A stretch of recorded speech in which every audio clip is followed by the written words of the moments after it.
लेकिन जब जर्मन्स ने पोलैंड पर हमला किया तो उन्होंने टेडी को पकड़कर एक कंसंट्रेशन कैंप में डाल दिया। यहाँ पर टेडी और बाकी कैदियों से जानवरों की तरह दिन भर मजदूरी करवाई जाती थी, पर बदले में सैकड़ों लोगों को एक ही कमरे में फंसकर सोना पड़ता था और तो और खाने के नाम पर सिर्फ पानी का सूप मिलता था, जिसकी वजह से कैदी जल्द ही बीमारियों का शिकार होकर मर जाते थे। इन्हीं कैदियों में एक जैनक नाम का 15 साल का लड़का था, जिसे अक्सर बाकी लोग परेशान करते थे। एक दिन एक बूढ़े आदमी ने अपने साथियों के साथ कैंप से भागने का प्लान बनाया, लेकिन तभी उसकी बातें गार्ड ने सुन ली और उसने बूढ़े के सर में रॉड मारकर उसे वहीं मार डाला। अगले दिन टेडी को जर्मन जनरल के घर की सफाई करने भेजा गया और इसी मौके का फायदा उठाकर उसने कुछ सेब चुरा लिए। बाद में उसने एक सेब जैनक को दिया, लेकिन उसने ये सेब एक बूढ़े आदमी को दे दिया। उसकी अच्छाई देखकर टेडी ने उसे खाने के लिए एक और सेब दिया, पर अचानक से वहाँ जर्मन फौजी आ गए क्योंकि उन्हें सेबों की चोरी की भनक लग गई थी। वो टेडी, जैनक और बूढ़े आदमी को पकड़कर सजा के मैदान में ले आए, जहाँ हुक्म ना मानने वाले कैदियों पर अत्याचार किए जाते थे। सबसे पहले फौजी ने बूढ़े आदमी से सेब अपने सर पर रखने को कहा,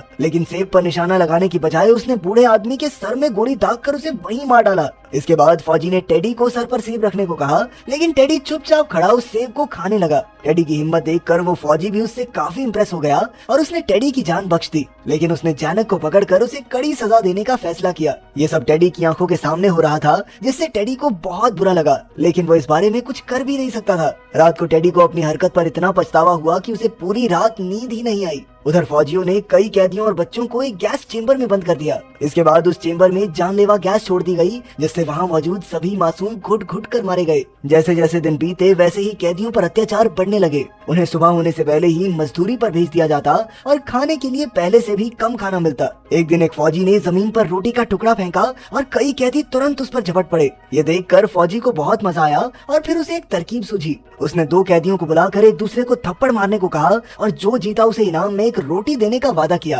पहले राउंड के बाद टेडी को मुकाबले के लिए बुलाया गया, पर वो बॉक्सिंग चैंपियन था, इसीलिए उसने कुछ ही पलों में अपने विरोधी को धूल चटा दी। कुछ ही देर में एक जर्मन ऑफिसर वहाँ आया। वो खुद भी एक बॉक्सर था। उसने टेडी को मुकाबले के लिए ललकारा और टेडी राजी हो गया। इसके बाद मुकाबला शुरू हुआ और ऑफिसर शुरुआत से ही टेडी पर लगातार हमले करने लगा, लेकिन टेडी अपनी फुर्ती की वजह से उसके हर वार से बचता रहा। फिर जैसे ही उसे मौका मिला तो उसने एक ही जबरदस्त पंच में ऑफिसर को ढेर कर दिया। टेडी की फुर्ती और हुनर देखकर ऑफिसर भी बहुत खुश हुआ और उसने टेडी को एक ब्रेड दे दिया, लेकिन टेडी ने इसे अकेले ना खाते हुए तुरंत जाकर अपने साथी कैदियों में बांट दिया। लेकिन तभी उसने देखा कि जैनक काफी जोर जोर से सांसें ले रहा था। असल में खाने और आराम की कमी की वजह से वो बेहद कमजोर हो गया था। जल्द ही कमजोरी बीमारी में बदल गई और जैनक निमोनिया का शिकार हो गया। टेडी को उसकी चिंता होने लगी थी, इसीलिए उसने जर्मन ऑफिसर से थोड़ा खाना और दवा मंगवाने को कहा। खुशकिस्मती से ऑफिसर मान गया, लेकिन उसने कहा कि बदले में टेडी को उसका एक काम करना होगा। फिर वो टेडी को ऊपर के ऑफिसर से मिलाने ले गया और उन्हें टेडी का बॉक्सिंग का हुनर दिखाया।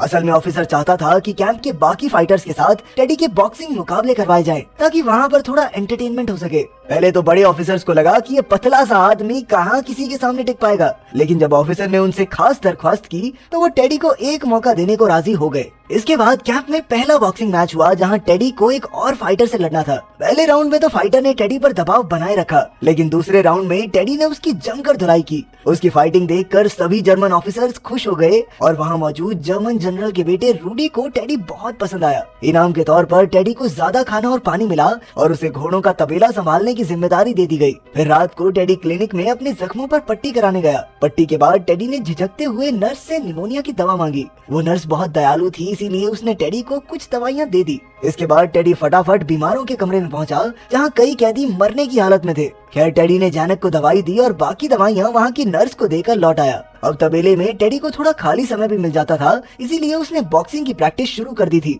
फिर कुछ ही हफ्तों में जैनक की तबीयत ठीक हो गई और टेडी ने उसे भी क्लिनिक में काम दिला दिया। वहाँ जैनक की मुलाकात हेल्सिया नाम की एक खूबसूरत लड़की से हुई और दोनों जल्द ही अच्छे दोस्त भी बन गए। उधर टेडी अच्छे खाने और प्रैक्टिस की वजह से काफी चुस्त हो गया था, लेकिन बाकी के कैदियों का अब भी बुरा हाल था। उनके साथ जानवरों से भी बदतर बर्ताव किया जाता और रोज न जाने कितने यहूदियों को छोटी मोटी गलतियों के लिए गोली मार दी जाती। वहीं समय पर दवाइयाँ न मिलने के कारण भी कई बीमार लोग यूं ही तड़प तड़प कर मर जाते। इसी वजह से टेडी ने साथी कैदियों की मदद के लिए अपनी जी जान लगा दी। उसे जिस भी मुकाबले में रखा जाता वो सब में जीत हासिल करता और फिर इनाम के तौर पर रखा खाना बाकी कैदियों में बांट देता। इसी के साथ साथ वो क्लिनिक से जरूरी दवाइयाँ चुरा कर बीमारों तक पहुँचाता, ताकि उनकी तबीयत जल्द से जल्द ठीक हो सके। फिर एक दिन जर्मन फौजी दूसरी जेल से एक खतरनाक खिलाड़ी को लेकर आए, जिसका मुकाबला टेडी से होने वाला था। सबको उम्मीद थी कि इस बार तो टेडी जरूर हारेगा, लेकिन टेडी की कमाल की फुर्ती और जबरदस्त पंचेस के सामने इस फाइटर की भी हालत पतली हो गई। इस जीत के बाद भी उसे काफी खाना मिला जिसे उसने बाकी कैदियों में बांट दिया। उस रात फिर से कई यहूदियों को इकट्ठा करके गैस चेम्बर में भर दिया गया। इस बार उनमें हेल्सिया भी शामिल थी क्योंकि वो खाना चुराती पकड़ी गई थी। तभी एक फौजी ने उसके सर पर बंदूक रख के उसे कपड़े उतारने को कहा, पर अचानक हेल्सिया ने उसकी बंदूक छीनकर उसे गोली मार दी। लेकिन उसी पल बाकी फौजियों ने हेल्सिया पर अंधाधुंध गोलियां चलाकर उसे मार डाला। इसी गोलीबारी में कई मासूम कैदी भी मारे गए। ये सब जैनक की आंखों के सामने हुआ और हेल्सिया को मरते देख वो भी अंदर से टूट गया। इस गोलीबारी में जनरल के हाथ में भी गोली लग गई, इसीलिए वो क्लिनिक में पट्टी कराने गया। पर वहाँ जैनक को काम करते देख वो समझ गया कि जैनक बिना किसी ट्रेनिंग के नर्स का काम कर रहा है। इसी गलती के लिए जनरल ने जैनक को बंदी बनाकर उस पर कई घिनौने अत्याचार किए। अगले दिन जब टेडी को इसकी खबर मिली तो उसने बड़े ऑफिसर से जैनक की रिहाई की भीख मांगी, लेकिन किसी ने भी उसकी एक न सुनी। और टेडी भी हार मानने वाला नहीं था, इसीलिए उसने ऑफिसर्स के सामने एक शर्त रखी। उसने कहा कि जैनक की रिहाई के बदले वो जर्मनी के सबसे बेहतरीन बॉक्सर हैमरश्लैग का सामना करने को तैयार है। टेडी ने यह भी कहा कि अगर ऑफिसर्स ने उसकी शर्त नहीं मानी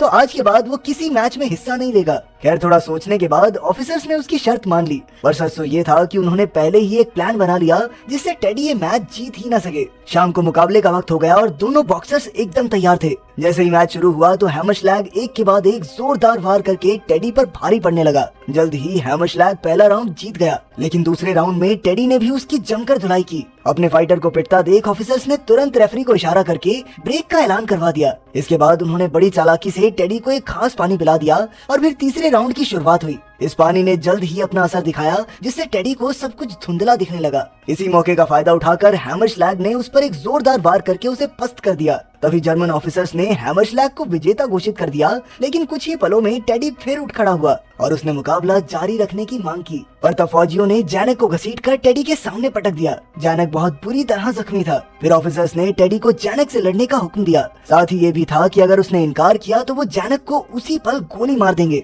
ये सुनकर टेडी थोड़ा हिचकिचा गया क्योंकि वो जैनक को और दर्द नहीं देना चाहता था। लेकिन इसी देरी के चक्कर में एक फौजी ने बड़ी बेरहमी से जैनक के सर में गोली मार दी और उसकी मौके पर ही मौत हो गई। इसके बाद उन्होंने टेडी को भी एक खंबे से बांधकर पूरी रात के लिए लटका दिया। पूरी रात यूं ही लटके रहने के बाद अगली सुबह फौजियों ने उसे खंबे से नीचे उतारा और उसी पल मजदूरी का काम करने को कहा। लेकिन काम पर जाने की बजाय टेडी शमशान घाट पहुंच गया, जहां उन लाशों को दफनाया जा रहा था। अपने भारी दिल के साथ उसने जैनक की लाश ढूंढने की कोशिश की, लेकिन उसके हाथ जैनक का सिर्फ एक खिलौना लगा। टेडी ने उसे उठाया और जैनक की याद में काफी देर तक रोता रहा, लेकिन जल्द ही उसके अंदर नया जोश भर गया और उसने हैमरश्लैग को हराने की कसम ले ली। इस जज्बे के साथ वो बॉक्सिंग रिंग में पहुंचा, जहां हैमरश्लैग बाकी कैदियों के साथ प्रैक्टिस कर रहा था। तभी टेडी ने सबके सामने उसे बॉक्सिंग मैच के लिए ललकारा और हैमरश्लैग भी राजी हो गया। उस समय वहाँ दूसरी जेल का वार्डन भी मौजूद था, जो टेडी को वॉर्सो से पकड़ कर लाया था। वो जानता था कि टेडी के सामने कोई टिक नहीं पाएगा, इसीलिए उसने टेडी पर पैसे लगाए। इसके बाद मैच शुरू हुआ और हैमरश्लैग फिर से जोरदार वार करने लगा,